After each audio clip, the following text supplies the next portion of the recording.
Hello everyone and welcome back once again to my channel. देखिए, आज जो हम बेसिकली डिस्कस करेंगे वो स्ट्रेट लाइन मेथड, जो कि डेप्रिसिएशन चैप्टर के अंडर हम अभी तक कवर कर चुके हैं। इसके लिए मैंने आज का ये सेशन एक कवर किया है जिसमें हम स्ट्रेट लाइन मेथड के प्रैक्टिकल क्वेश्चंस को डिस्कस करेंगे। तो दो बहुत ही अच्छे, वैसे तो मैं एक सिंपल क्वेश्चन आपको लास्ट सेशन में करवा चुकी हूँ जो हमने पहले कवर किया है, लेकिन आज के इस सेशन में मैंने बहुत ही अच्छे दो डिफरेंट क्वेश्चंस लिए हैं जिससे आपको और भी बेटर तरीके से ये स्ट्रेट लाइन मेथड क्लियर हो जाएगा। तो चलिए क्वेश्चन नंबर फर्स्ट आज के सेशन के लिए, जो कि एक्चुअली क्वेश्चन नंबर 3 है। मेरे पास जो D.K. गोयल की हरियाणा एडिशन के अकॉर्डिंगली बुक है उसमें ये पेज नंबर 16.47 पर हमारे पास अवेलेबल है। तो without wasting any time let's discuss the question. A Limited purchased a machine for ₹5 lakh on 1st April 2012। ये चीज नोट करनी बहुत ज्यादा जरूरी है कि आपने मशीन या एसेट को किस तारीख को खरीदा है। Further additions were made on 1 October 2012। तो लास्ट टाइम हमने जो क्वेश्चन किया था उसमें कोई एडिशंस वाला ऐसा कंसेप्ट नहीं था, लेकिन इसमें अब हमें क्या बता रखा है कि 1 अक्टूबर 2012 को और 1 जुलाई 2013 को हमने कुछ एडिशंस किए हैं, मतलब नई मशीन और खरीदी गई है। जो 1 अक्टूबर 2012 को खरीदी गई है उसकी कीमत थी 4 लाख, जो 1 जुलाई 2013 को खरीदी गई है उसकी कीमत है 3 लाख रिस्पेक्टिवली कर लिखा हुआ है, तो हम ऐसे रिलेट कर सकते हैं। ठीक है, आगे आपको क्या बता रहे हैं। 1 जनवरी 2015 को जो पहली मशीन थी उसे बेच दिया गया है। अब पहली मशीन कौन सी थी? ये 5 लाख वाली। इस 5 लाख वाली मशीन को 1 जनवरी 2015 को बेच दिया गया है 2,85,000 रुपीज में, और नई मशीन परचेज की गई है, मतलब इसी सेम डेट को परचेज की गई है 6 लाख की। हमने मशीन अकाउंट बनाना है पहले 3 सालों का। अब 3 साल मतलब 31 मार्च 2015 को एंडिंग होगी, तो हमने वहां तक का ये मशीन अकाउंट बनाना है, और डेप्रिसिएशन जो है उसे 10% SLM बेसिस पर, यानी कि स्ट्रेट लाइन मेथड के अकॉर्डिंगली हमने डेप्रिसिएशन लगानी है। हिंट जरूर नोट कर लीजिए, क्योंकि हम जब सॉल्व करेंगे तो हमें ये हिंट्स जरूर एज एन आंसर चेक करने हैं कि यही लॉस और यही बैलेंस हमारे पास निकलता है या नहीं। तो चलिए देखते हैं अब इसका सॉल्यूशन।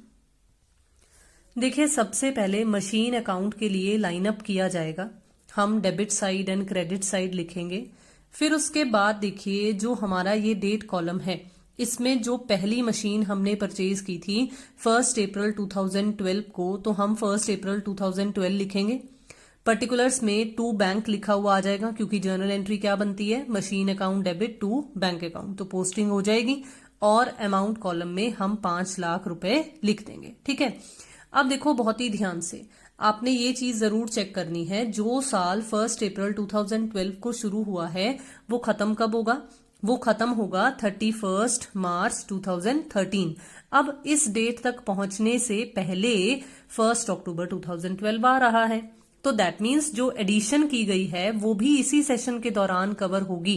पहली एडिशन 4 लाख वाली, तो हम फिर से इधर वाली साइड ही, डेबिट वाली साइड ही लिखेंगे डेट कॉलम में 1 अक्टूबर 2012, और फिर से न्यू परचेज के अकॉर्डिंगली ये टू बैंक अकाउंट लिख दिया जाएगा, और अमाउंट कॉलम में 4 लाख रुपया आ जाएगा। अब क्या होगा? अब हमने इस तारीख के बाद इस क्लोजिंग डेट को आना है, मतलब पहला साल खत्म हो रहा है। पहला साल जब खत्म होता है तो हमने थ्योरेटिकल पॉइंट ऑफ व्यू से भी समझा, हमने एक क्वेश्चन भी सिंपली एक समझा था, तो हमने अब डेप्रीसिएशन चार्ज करनी है। तो हम क्या करेंगे? By depreciation account. देखो, ये बहुत अच्छे तरीके से अभी से समझ लीजिए कि अगर आपके पास मशीन एक से ज्यादा हो तो ऐसे डेप्रीसिएशन लिखिए कि आपको बहुत ही क्लियरली अकाउंट में ही पता चल जाए कि किस मशीन पर कितना डेप्रिसिएशन लग रहा है, अलग अलग कर इकट्ठा लिखने की बजाय। तो ऐसे करने से हमारा क्वेश्चन बहुत ही आसान हो जाता है।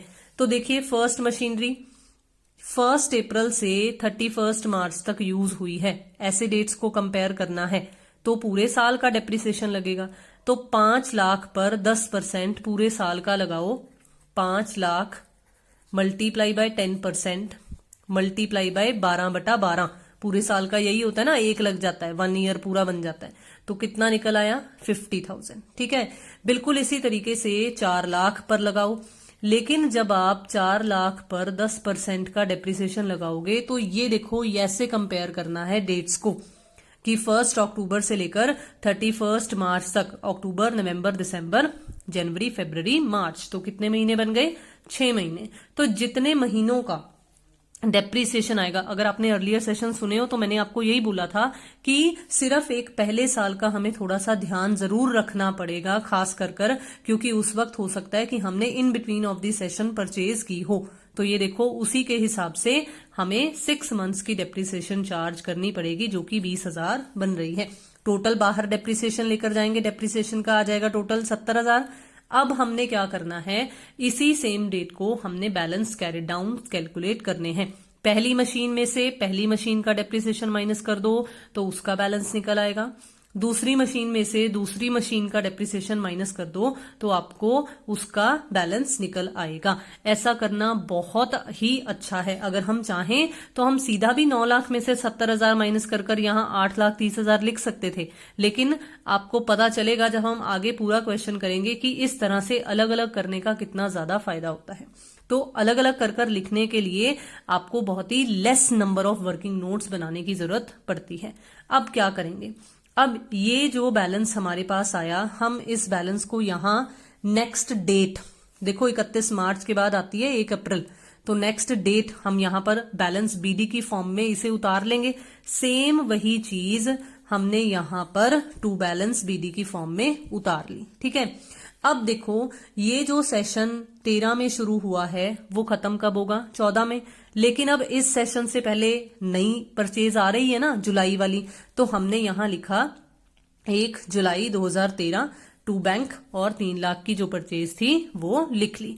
अब लिखने के बाद अब क्या होगा, अब इस साल और कुछ नहीं हुआ, ये साल खत्म होगा, तो हमने क्या चार्ज करना है, at the end of the year हमने डेप्रिसिएशन चार्ज करनी है। अब क्योंकि मशीनें 3 हैं तो हम तीनों मशीनों को यहां लिखेंगे, लेकिन अब बहुत ही ध्यान से समझिए। देखिए, 1 अप्रैल को ये पहली और दूसरी मशीन का बैलेंस था और अब 31 मार्च हो गया, मतलब पहली वाली और दूसरे वाली मशीन अब पूरी दोनों पूरे साल यूज हुई हैं, तो इसका मतलब दोनों पर पूरे साल का हमने क्या चार्ज करना है, डेप्रिसिएशन। और क्योंकि ओरिजिनल कॉस्ट मेथड है, क्योंकि स्ट्रेट लाइन मेथड है, तो दोनों की ये जो ओरिजिनल कॉस्ट थी ना उसके हिसाब से डेप्रिसिएशन चार्ज होगा। तो 5 लाख पर 10% के हिसाब से पूरा बन गया 50,000, और 4 लाख पर इस बार 12 महीनों का पूरा लगेगा, पूरे साल का लगेगा, तो कितना बन गया 40,000। ठीक है, लेकिन ये जो नई एडिशन है ये तो जुलाई में परचेज की है, तो 3 महीने कम है ना, अप्रैल, मई और जून वाले, मतलब इस बार हम जुलाई से नेक्स्ट ईयर के मार्च तक अगर कवर करेंगे तो कितने महीने बन रहे हैं, 9 मंथ्स। तो दैट मीन्स हम 9 मंथ्स के अकॉर्डिंगली जब ये कैलकुलेट करेंगे, आप कैलकुलेट कर देख सकते हो साइड पे, 3 lakh multiply by 10% multiply by 9/12। तो जब आप इसे सॉल्व करोगे तो यू विल गेट कि आपके पास 22,500 ही डेप्रिसिएशन निकलेगा। ठीक है, तो इस तरह से जब आप कैलकुलेशन करोगे तो आपके पास ये डेप्रिसिएशन आ जाएगी, टोटल बाहर निकल जाएगी। और बिल्कुल इसी तरीके से जैसे हमने यहां पर जिसकी जितनी डेप्रिसिएशन थी माइनस कर हमने बैलेंस निकाला था, बिल्कुल इसी तरीके से ही अब हमने यहां करना है। लेकिन अब कैसे करना है, इसका बैलेंस 4,50,000 था, तो इसमें से ये डेप्रिसिएशन माइनस कर दो तो पहली मशीन की वैल्यू 4 लाख आ गई। दूसरी मशीन की कीमत यहां पर 3,80,000 थी वैल्यू, और इसमें से 40,000 की अब डेप्रिसिएशन माइनस कर दो तो इसकी वैल्यू 3,40,000 आ गई। बिल्कुल इसी तरीके से जो ये नई खरीदी थी ये 3 लाख की थी और इस पर डेप्रिसिएशन 22,500 लगा है, तो इसकी वैल्यू इतनी आ जाएगी। फिर से तीनों का टोटल बाहर, क्योंकि ये तीनों का बैलेंस कैरिड डाउन है। फिर हमने क्या करना है, सेम उसी तरीके से ही नेक्स्ट डे यहां हम लिखेंगे, ये 31 मार्च है, मैंने 1 मार्च लिखा हुआ है बाय मिस्टेक, तो दिस इज 31 मार्च। तो अब हमने क्या करना है, अब हमने यहां पर नेक्स्ट डेट को ये तीनों के तीनों बैलेंस बीडी की फॉर्म में उतार लिए। उतारने के बाद देखो इस साल अब क्या हुआ, इस साल हमने सेल की थी। अगर आपको क्वेश्चन याद हो, अगर आपने क्वेश्चन नोट किया है, नहीं तो वीडियो रिवाइंड कर कर देखिए, 1 जनवरी को हमें सेल बताई हुई है। अब देखो एक छोटा सा वर्किंग नोट आपको शो करूंगी, फिर उसके बाद हम ये वाले जो 1 जनवरी वाले कंसेप्ट हैं इन्हें देखेंगे। देखो मैंने बेसिकली 2 वर्किंग नोट्स शो किए हैं। एक वर्किंग नोट तो वही सिंपल है कि डेप्रिसिएशन आप कैसे चार्ज कर रहे हो, लेकिन ये जो वर्किंग नोट है ये इंपॉर्टेंट है, इसे जरूर समझना है। देखो कैलकुलेशन ऑफ प्रॉफिट और loss on the sale of machine, जब भी कोई एसेट बिकेगी तो हमने उस एसेट पर यह कैलकुलेशन जरूर करनी है कि हमें बेचने पर मुनाफा हो रहा है या नुकसान हो रहा है। अब ये कैसे पता चलेगा, देखो हमें सेल वैल्यू को, जो ये सेल वैल्यू हमें क्वेश्चन में दी हुई थी, हमें इस सेल वैल्यू को कंपेयर करना है बुक वैल्यू से। मतलब किताबों में, हमारी किताबों में उस एसेट की क्या कीमत है जिस दिन सेल की जा रही है, as on date of sale. ठीक है, as on date of sale. तो ये कीमत हमें निकालनी पड़ेगी। अब ये कीमत कैसे पता चली, देखो हमें, अगर इसीलिए मैंने आपको बोला था कि आप बैलेंस सीडी 1, 2 ऐसे कर कर लिखो, क्योंकि अब इसका फायदा क्या हुआ है, क्योंकि मुझे 1 अप्रैल 2014 तक का वैल्यू पता है मशीन की, कि मेरी उस मशीन की वैल्यू जो पहली वाली अभी हमने सेल करनी है, जो एक्चुअली 5 लाख की थी, उसकी कीमत 4 लाख है। लेकिन ये कीमत कब है, ये कीमत है 1 अप्रैल 2014 को। हम सेल कब कर रहे हैं, हम सेल कर रहे हैं 1 जनवरी 2015 को। तो दैट मीन्स 9 महीने की डेप्रिसिएशन अभी भी हमें माइनस करनी पड़ेगी, तभी पता चलेगी ना book value as on date of sale. तो 9 महीनों की डेप्रिसिएशन चार्ज कर दो। लेकिन डेप्रिसिएशन किस पर चार्ज करनी है, क्योंकि स्ट्रेट लाइन मेथड है तो ओरिजिनल कॉस्ट पर चार्ज करनी है। और ओरिजिनल कॉस्ट कितनी थी, 5 लाख। तो 5 लाख पर 10% 9 महीने के हिसाब से अगर कैलकुलेट करेंगे तो 37500 हमारे पास आ जाएगा। 4 लाख में से जब ये 37500 भी लेस कर देंगे तो हमारे पास book value as on date of sale इतनी निकल आएगी। जब हम इसे सेल वैल्यू से कंपेयर करेंगे तो देखो बहुत ही आसानी से देखने में ही पता चल रहा है कि कीमत तो 3 लाख कुछ थी, 3.5 लाख कुछ थी, लेकिन हम बेच सिर्फ 2,85,000 में रहे हैं, तो लॉस हो रहा है, loss on sale of machine हो रहा है। अब जर्नल एंट्रीज याद करो और फिर आप पोस्टिंग देखो कि हमने लॉस को किस साइड पर पोस्ट किया है। अब देखो, अब अकाउंट में कैसे शो करेंगे। देखो जब हम परचेज करते हैं तो हम टू बैंक कर कर लिखते हैं, लेकिन अब जब हम सेल कर रहे हैं तो सेल ऑपोजिट साइड पर आएगी, तो हम लिखेंगे बाय बैंक अकाउंट। और यहां पर क्या शो करना है, यहां इस अमाउंट कॉलम में अब हमने सेल वैल्यू को शो करना है। ठीक है, जितनी हमने डेप्रिसिएशन चार्ज की है, जो मैंने अभी अभी आपको वर्किंग नोट्स में भी शो किया है, तो वो वर्किंग नोट नंबर 2 के हिसाब से 9 मंथ्स की डेप्रिसिएशन यहां इस 1 जनवरी को ही 37500 आ जाएगी। बिल्कुल इसी तरीके से ये जो प्रॉफिट एंड लॉस अकाउंट है वो लॉस को डिनोट कर रहा है, जो कि हमने, फिर से मैं कहूंगी, हमने वर्किंग नोट नंबर 2 में देखा है 77500। तो आपको ये याद ही हो जाएगा कि लॉस होगा तो वो क्रेडिट साइड पर लिखा जाएगा, लेकिन अगर बाई चांस प्रॉफिट आ जाता है तो वो इधर वाली साइड, डेबिट वाली साइड आ जाएगा। ठीक है, तो अभी मुझे उम्मीद है कि ये सेल वाला कंसेप्ट आपको समझ में आ गया। अब आपको पता है कि इसी सेम डेट को नई परचेज भी की गई थी, जो की थी 6 लाख की। तो परचेज इधर वाली साइड नोट करते हैं, तो लिख दो टू बैंक अकाउंट और 6 लाख रुपया अमाउंट कॉलम में आ जाएगा। अब और कुछ नहीं हुआ, अब ये वाला सेशन खत्म होगा 31 मार्च 2015 को। तो क्या होगा, तो डेप्रीसिएशन चार्ज की जाएगी। लेकिन अब कौन कौन सी मशीन है, देखो पहली वाली तो हमने सेल कर दी, तो ये तो अब एग्जिस्ट ही नहीं करती है। तो अब कौन कौन सी मशीन एग्जिस्ट करती है? ये सेकंड नंबर वाली, ये थर्ड नंबर वाली, और ये अब नई जो ये फोर्थ नंबर वाली हमने परचेज की है वो वाली। तो चलिए देखते हैं इन पर कितना कितना डेप्रिसिएशन लगेगा।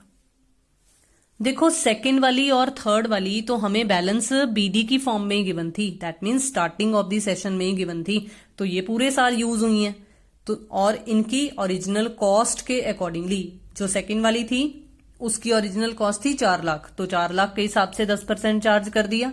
जो थर्ड वाली थी उसकी ओरिजिनल कॉस्ट थी 3 लाख, तो 3 लाख के हिसाब से चार्ज कर दिया।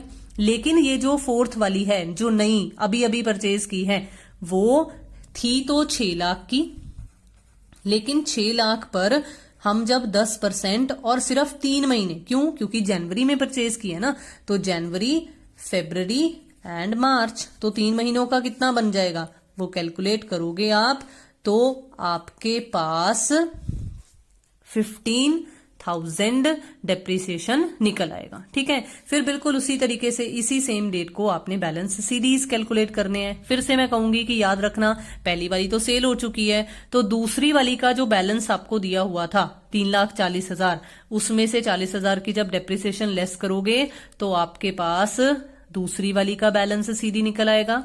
बिल्कुल इसी तरीके से जो थर्ड वाली का गिवन था उसमें से जब 30,000 लेस करोगे तो उसका बैलेंस निकल आएगा।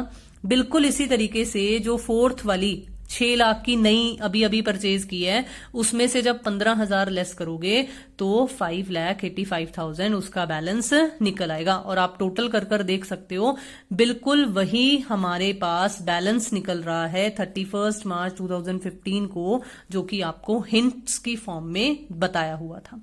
तो मुझे उम्मीद है कि ये सिंपल सा क्वेश्चन आपको बहुत ही आसानी से समझ में आ गया। एक और क्वेश्चन जो मैंने आज कवर किया है वो है पेज नंबर 16.48, मतलब नेक्स्ट पेज पर ही हमारे पास अवेलेबल है, दैट इज क्वेश्चन नंबर 8। ये भी बहुत अच्छा क्वेश्चन है। 1 अप्रैल 2010 को हमें प्लांट एंड मशीनरी की परचेजेस बता रखी है 1,20,000। न्यू मशीनरी परचेज की गई है 1 अक्टूबर 2010 को। अब आप ना यहीं से अंदाजा लगा लो कि जो सेशन 1 अप्रैल 2010, एक और बात अभी नहीं, यहां देखो एंड में आपको 31 मार्च की क्लोजिंग बता रखी है, क्योंकि कई बार ना कैलेंडर ईयर भी दिया हुआ हो सकता है, तो जब कैलेंडर ईयर दिया हुआ होगा तो वो तो 31 दिसंबर को क्लोज होता है, तो ये चीज जरूर पहले चेक कर लेनी है। अब अगर 31 मार्च को क्लोजिंग होती है तो जो सेशन 2010 में शुरू हुआ है वो कब खत्म होगा? वो 2011 में खत्म होगा ना।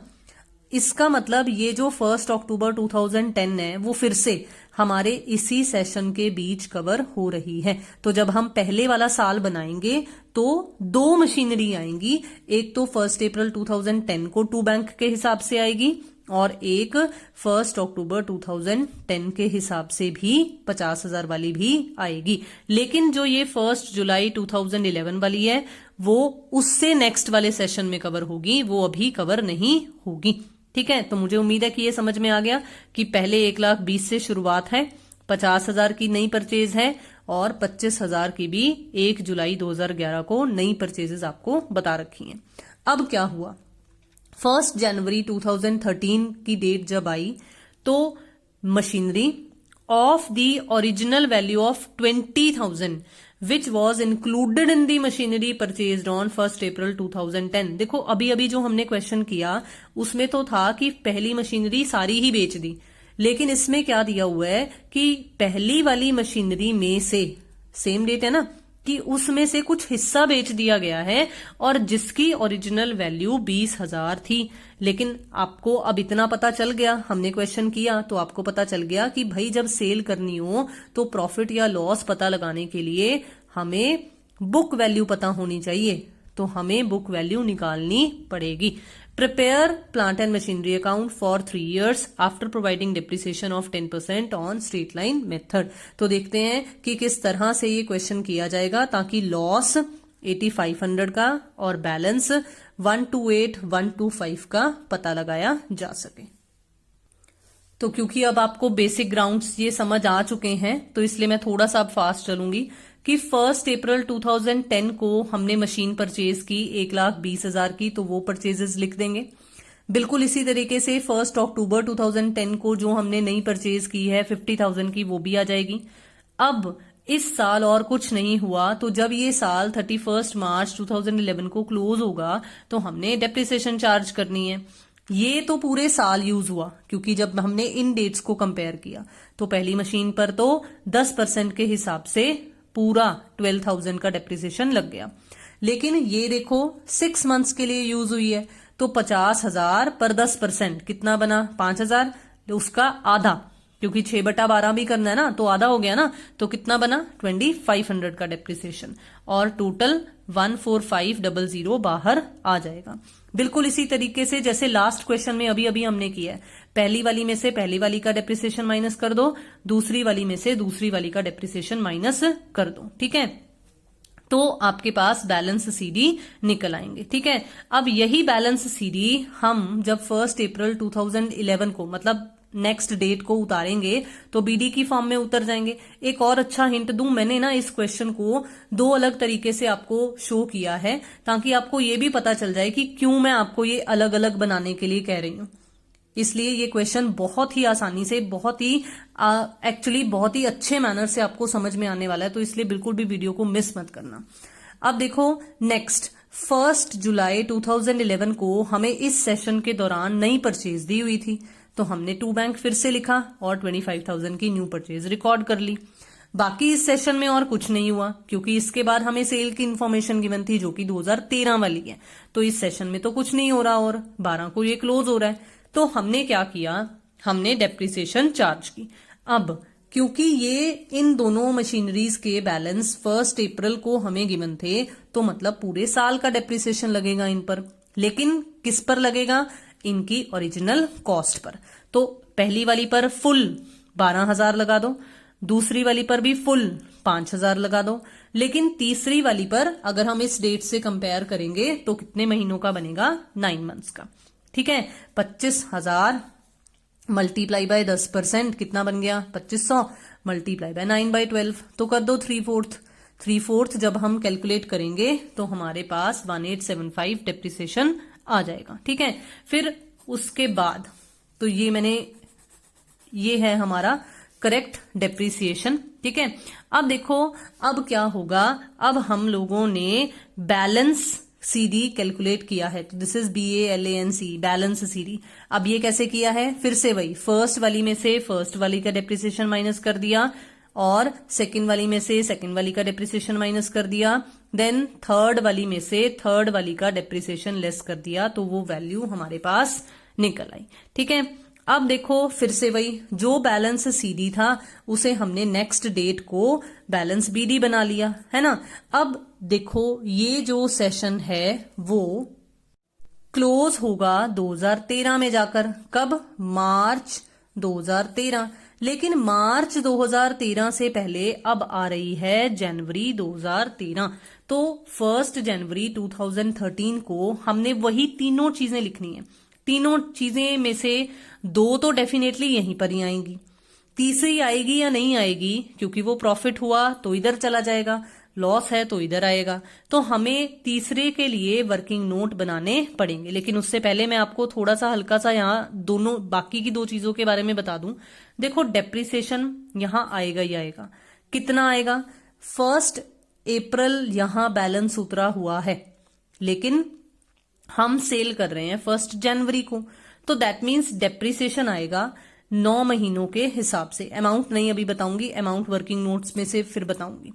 बिल्कुल इसी तरीके से देखो हम 1 जनवरी को जब सेल कर रहे हैं तो यहां पर बाय बैंक लिखकर सेल वैल्यू भी आनी चाहिए, और सेल वैल्यू अगर क्वेश्चन में आपने देखा हो तो हमें 6,000 दी हुई थी, इसकी अमाउंट हम लिख सकते हैं, तो हम बाय बैंक 6,000 लिख देंगे। ठीक है, चलिए अब वर्किंग नोट्स देखते हैं और पता लगाते हैं कि ये प्रॉफिट एंड लॉस 8,500 कैसे आया और डेप्रिसिएशन 1,500 कैसे आई। देखो एक तरीका तो ये है जिसे आप, अगर हमारा जो फर्स्ट क्वेश्चन जो आज के सेशन में हमने किया था उसमें भी आप ऐसा यूज कर सकते थे, अगर आपने वो 1, 2, 3 की तरह सेग्रीगेशन ना की हुई होती। कैलकुलेशन ऑफ प्रॉफिट और loss on the sale of asset, तो आप कैसे स्टार्टिंग कर सकते हो? आपको ओरिजिनल वैल्यू लिखनी है as on date of purchase. देखो, जिस मशीन का वो 20,000 वाली मशीन हिस्सा थी वो परचेज की गई थी 1 अप्रैल 2010 को, 1,20,000 वाली, तो हमने लिख लिया डेट ऑन परचेज को, 20,000 वैल्यू थी। ठीक है। डेप्रीसिएशन, अब ये भी याद रखना 1,20,000 के हिसाब से नहीं करना, जितने की हम सेल कर रहे हैं उतने के हिसाब से ही हमें बुक वैल्यू चाहिए, इसलिए हम सिर्फ उसी के पॉइंट ऑफ व्यू से ये कैलकुलेशन करेंगे। तो अब अगर हम इस साल को 31 मार्च नेक्स्ट ईयर क्लोज करें तो फुल डेप्रिसिएशन लग जाएगा 10% का, तो 20,000 पर 10% लगा दो, 2,000। जब माइनस कर दिया तो 18,000 की वैल्यू 1 अप्रैल 2011 को हमारे पास आ गई। फिर ये वाला साल खत्म होगा 31 मार्च 2012 को, तो फिर से 10% पूरी लग जाएगी क्योंकि पूरा साल हमने यूज किया है। तो फिर से अब क्योंकि ओरिजिनल कॉस्ट है तो 20,000 पर फिर से 10% लगा दो, तो 2,000 फिर से लेस हो गया। अब देखो 1 अप्रैल 2012 को हमारे पास 16,000 की ये वैल्यू आ गई। हमने सेल कब किया, ये वाला साल कब खत्म होगा, ये वाला साल खत्म होगा 31 मार्च 2013, लेकिन उससे पहले हमारी डेट ऑफ सेल आ गई 1 जनवरी 2013, तो डेप्रिसिएशन चार्ज कर दो और कितना होगा 9 मंथ्स के हिसाब से। ओरिजिनल कॉस्ट पर 10% 9 मंथ्स के हिसाब से डेप्रिसिएशन कैलकुलेट करेंगे तो इट विल बी 1,500। तो मुझे उम्मीद है कि अब आपको समझ में आ गया कि मैंने बाय डेप्रिसिएशन अकाउंट 1,500 क्यों लिखा हुआ था। ठीक है। अब बुक वैल्यू आएगी डेट ऑफ सेल को, 16,000 में से जब 1,500 लेस कर देंगे तो हमारे पास बुक वैल्यू निकल आई। इस बुक वैल्यू को जब सेल वैल्यू से कंपेयर किया जाएगा तो देखने में ही पता चल रहा है जिसकी कीमत 14,500 थी वो बिक सिर्फ 6,000 की रही है, तो 8,500 का लॉस ऑन सेल हो रहा है। ठीक है। तो मुझे उम्मीद है कि ये समझ में आया। अब देखो एक आसान तरीका बताती हूं ताकि आपको ये भी पता चल जाए। ये इतने बड़े वर्किंग नोट्स की बजाय हम ये एक छोटा सा वर्किंग नोट भी बना सकते हैं। कैसे बनेगा ये देखो, आपको 1,20,000 की कीमत पता है 1 अप्रैल 2012 को कितनी है, 96,000। Let me show you in the account. देखो ये है ना पहली मशीन 1,20,000। इस 1,20,000 की कीमत अगर हम फर्स्ट चेक करें तो ये देखो 1 अप्रैल 2012 को 96,000 दी हुई है, मतलब ईयर ऑफ सेल वाला। ईयर ऑफ सेल वाले में हमें ये पता है कि 1 अप्रैल 2012 को कितनी कीमत है पहली मशीनरी की। तो जैसे मैथ्स का यूनाइटरी मेथड लगाते होते थे बिल्कुल उसी तरीके से लगा दो कि अगर 1,20,000 की कीमत 96,000 है तो एक की कितनी होगी और 20,000 की कितनी होगी। तो देखो जब आप कैलकुलेट करोगे तो वही 16,000 1 अप्रैल 2012 को निकलकर आ रहा है जैसे यहां निकलकर आया था। यहां पर भी 16,000 ही आया था और ऐसे करने से भी 16,000 ही वैल्यू निकलकर आ रही है। फिर आपको क्या करना होगा, फिर आपको इतना काम करना होगा कि जितनी एक्स्ट्रा और डेप्रिसिएशन बनती है वो आपको माइनस करनी पड़ेगी। तो depreciation till date of sale minus कर दी 1,500, जो आपको यहां मैं ऑलरेडी समझा चुकी हूं कैसे निकली है। फिर आप फिर से जब कंपेयर करोगे बुक वैल्यू को वैल्यू ऑफ सेल से, तो लॉस ऑन सेल 8,500 ही आ रहा है। तो मैंने आपको दोनों तरीके समझा दिए कि अगर आप 1 2 3 4 की सेग्रीगेशन कर करते हो तो ऐसे यूनाइटरी मेथड लगाकर आप बहुत ही इजीली वैल्यू फाइंड आउट कर सकते हो और बुक वैल्यू फाइंड आउट हो सकती है। ठीक है। फिर लॉस या प्रॉफिट हमें पता चल सकता है। अगर आप ऐसे करना चाहो तो ऐसे वर्किंग नोट्स बनाकर भी फाइंड आउट किया जा सकता है। तो अब अगर हम हमारे अकाउंट की बात करें तो डेप्रिसिएशन 9 मंथ्स के हिसाब से आ गया। ये सेल वैल्यू आपको ऑलरेडी बता चुकी हूं मैं, और क्योंकि लॉस था तो बाय प्रॉफिट एंड लॉस 8,500 भी आ जाएगा। अब ये सेशन जब क्लोज होगा, पिछला क्वेश्चन जो हमने किया था उसमें सेम डेट को न्यू परचेज थी लेकिन इस क्वेश्चन में नहीं है, तो हमने इस सेशन को क्लोज कर देना है। जब क्लोज करेंगे तो हम देखेंगे कि हमें डेप्रिसिएशन चार्ज करनी है। अब याद रखना, पहली वाली मशीन भी खत्म नहीं हुई है सारी की सारी। हमने ओरिजिनल कॉस्ट जिसकी 1,20,000 थी उसमें से सिर्फ 20,000 को ही बेचा है, बाकी का 1,00,000 वाली ओरिजिनल कॉस्ट वाली अभी भी है। तो इसलिए 1,00,000 पर हमने 10,000 डेप्रिसिएशन निकालना है। कैसे निकलेगा? 1,00,000 पर 10% पूरे साल का चार्ज करेंगे तो 10,000 अभी भी डेप्रिसिएशन निकलेगा। ठीक है। सेकंड वाली पूरे साल यूज हुई है, थर्ड वाली भी पूरे साल यूज हुई है। सेकंड वाली की ओरिजिनल कॉस्ट कितने की थी? 50,000 की, तो लगा दो 5,000 की डेप्रिसिएशन।